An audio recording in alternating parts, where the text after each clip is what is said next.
देव रहा बाबा की जीवन परिचय और देव रहा बाबा के चमत्कार।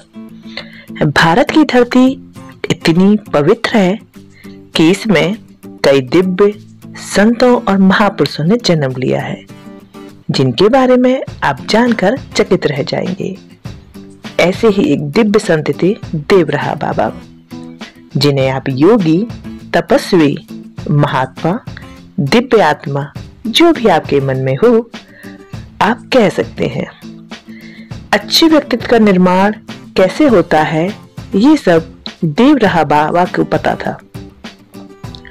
देव रहा बाबा एक सिद्ध योगी थे, उनमें शक्तियों का भंडार था। देव रहा बाबा अपनी उम्र, तप और सिद्धियों के बारे में बहुत जानकारी रखते थे। वह सहज, सरल और सादा जीवन जीने वाले थे। वो बिना कहे बहुत सारी मन की बातें जान लेते थे और वह पशु पक्षियों, पेड़ पौधों की बात भी जान लिया करते थे। ऋषि मुनियों के देश भारत में ऐसे कई महान संत हुए हैं जिन्हें दिव्य आत्मा कहा जाता है, क्योंकि दिव्य आत्मा बहुत ही सहज और सरल, शांत प्रवृत्ति की होती हैं। बाबा को बहुत ज्ञान था। उनसे मिलने के लिए देश और दुनिया के बड़े बड़े लोग आते थे। देव रहा बाबा का जन्म बहुत रहस्यमयी है। उनके जन्म के बारे में बहुत अनसुलझे रहस्य हैं। किसी को भी उनके जन्म के बारे में कुछ नहीं पता। जब भी लोग उनसे जन्म के बारे में पूछते थे तो वो कहते थे, बच्चा तुम मेरी उम्र नहीं जान पाओगे। कुछ लोग कहते थे शायद उनके जन्म 250 साल हो, कुछ कहते थे 900 साल हो, लेकिन उनके जन्म के बारे में किसी को कुछ पता नहीं था। यदि कोई व्यक्ति ब्रह्मांड की ऊर्जा से शरीर के लिए आवश्यक एनर्जी प्राप्त कर ले तो उसे भूख नहीं लगती। साथ ही अगर कोई व्यक्ति ध्यान क्रिया, योग क्रिया, हठ योग क्रिया और संतुलित जीवन को अपनाए तो वो अधिक आयु तक जिया जा सकता है। हालांकि अध्ययन के अनुसार तीनों चीजों का एक साथ ज्ञान होना बहुत आवश्यक है। कहते हैं बाबा कभी धरती पर नहीं लेटे, वो हमेशा एक मचान के ऊपर रहते थे जो करीब 12 फीट की ऊंचाई पर रहता था। वहीं से बाबा योग और साधना किया करते थे। सुबह स्नान करने के बाद बाबा मचान पर बैठ जाया करते थे। यदि कोई भक्त उनसे मिलने आता तो वहीं से अपने चरण उस भक्त के सर पर छुआ देते थे। जिस भक्त को ऐसा आशीर्वाद मिलता था उसके सौभाग्य का उदय हो जाता था। इन्हीं सब हैरान करने वाली एक बात और है कि वो कभी कपड़ा नहीं पहनते थे। चाहे कितनी भी ठंड हो, चाहे कितनी भी गर्मी हो, वो हमेशा बाग की चाल को लपेटे रहते थे। देव रहा बाबा की सिद्धियां। बाबा महर्षि पतंजलि द्वारा प्रतिपादित अष्टांग योग में पारंगत थे।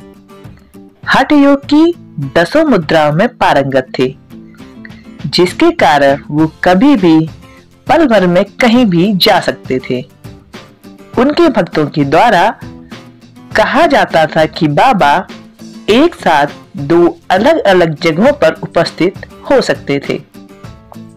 बाबा को कई सिद्धियां प्राप्त थी।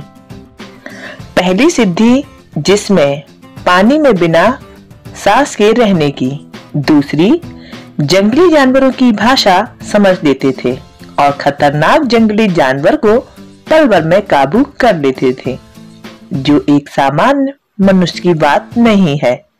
तीसरी खिचड़ी मुद्रा में उनको महारत हासिल थी, जिसके कारण बाबा आवागमन करते थे। हालांकि बाबा को किसी ने आते जाते नहीं देखा। खिचड़ी मुद्रा से ही बाबा अपनी भूख पर नियंत्रण करते थे। बाबा के अनुयायियों के अनुसार बाबा को दिव्य दृष्टि की सिद्धि प्राप्त थी। बाबा बिना कुछ सुने ही अपने भक्तों की समस्याओं और उनके मन में चल रही बातों को जान लिया करते थे। उनकी याददाश्त इतनी अच्छी थी कि दशकों बाद भी किसी व्यक्ति से मिलते तो उसके पूरे घर की जानकारी और इतिहास बता दिया करते थे। बाबा हठ योग की 10 मुद्राओं में पारंगत थे, साथ ही ध्यान योग, नाद योग, लय योग, प्राणायाम, त्राटक, ध्यान, धारणा, समाधि आदि पद्धतियों का भरपूर ज्ञान था, जिससे बड़े बड़े विद्वान उनके योग के ज्ञान के आगे नतमस्तक हुआ करते थे। रहा बाबा के चमत्कार। बाबा तो हर पल क्षण चमत्कार करते थे, लेकिन कुछ प्रसिद्ध चमत्कार जैसे देश के प्रथम राष्ट्रपति डॉक्टर राजेंद्र प्रसाद की कथानुसार जब वे बचपन में अपने माता पिता के साथ बाबा जी के दर्शन पर गए तो बाबा उनको देखते ही बोल पड़े, ये लड़का तो राजा बनेगा। तो डॉक्टर राजेंद्र प्रसाद राष्ट्रपति बनने के बाद बाबा को पत्र लिखकर धन्यवाद कहा और वर्ष 1954 में प्रयागराज के कुंभ में बाबा का सार्वजनिक पूजन भी किया। एक बड़ी ही रोचक घटना है। इलाहाबाद हाईकोर्ट के एक वकील ने, जो बाबा के भक्त थे, दावा किया कि बाबा अपने शरीर का त्यागने का समय 5 वर्ष पहले ही बता दिया था।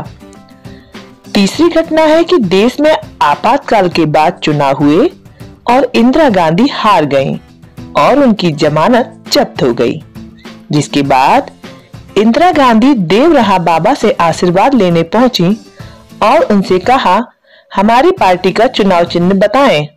बाबा ने हाथ उठाकर इंदिरा जी को आशीर्वाद दिया। उसके बाद इंदिरा जी ने हाथ का पंजा पार्टी चुनाव चिन्ह रखा।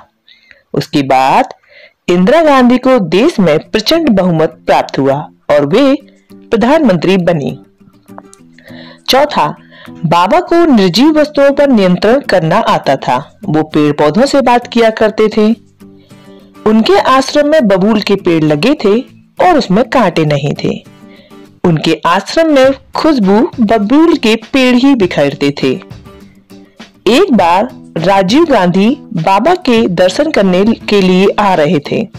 रास्ते में उन्हें एक पेड़ मिला बबूल का, तो सुरक्षा कारणों से वो पेड़ काटना अति आवश्यक था। तो बाबा ने अधिकारियों को बुलाकर कहा, यह पेड़ मेरा मित्र है, इस बेचारे का क्या दोष है, आप इसे मत काटो, जाओ तुम्हारे प्रधानमंत्री का दौरा रद्द हो जाएगा। इतना कहने के कुछ देर बाद ही दौरा रद्द हो गया। सभी ने बाबा को प्रणाम किया। बाबा का प्रसाद देने का तरीका तो बहुत ही अचंभित करने वाला था। जब भी कोई भक्त बाबा से प्रसाद मांगता तो बाबा अपने मचान पर बैठे बैठे ही खाली हाथ जगह पर रख देते। कुछ देर बाद प्रसाद मुट्ठी में आ जाता। फल या मेवा अपने आप आता था और वो भक्तों में बांटते थे। देवराहा बाबा की महासमाधि।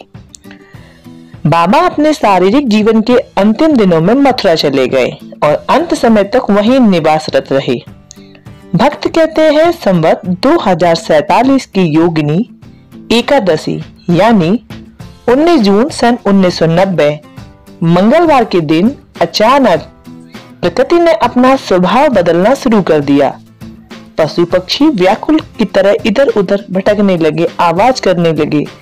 आसमान में काले बादल छा गए और दिन में जोरदार बारिश हुई, क्योंकि अब समय आ गया था एक महान योगी और तपस्वी इस मृत्युलोक से विदा लेकर अपने परमात्मा में लीन हो जाए।